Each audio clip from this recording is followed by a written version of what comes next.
আসসালামু আলাইকুম, কেমন আছেন সবাই? আজকে আমাদের বাসায় বানানো হবে কাঁঠালের পিঠা। এখানে হচ্ছে চাল ভিজিয়ে রাখা হয়েছিল, তারপর কাঁঠাল দিয়ে একসাথে চালের সাথে পাটায় বেটে নেওয়া হয়েছে। ব্লেন্ড করে নিলেও হবে। তারপর সামান্য পরিমাণ চিনি, লবণ দিয়ে ভালো করে মেখে নেওয়া হচ্ছে।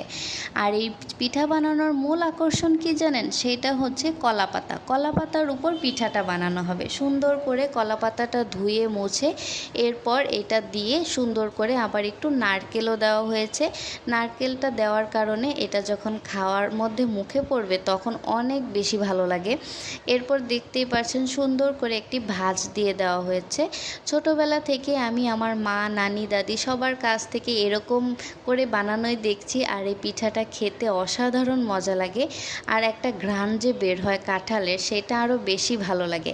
কাঁঠাল খেতে বেশি পছন্দ আমি না করলেও কাঁঠালের এই পিঠা আমার বেশি পছন্দ।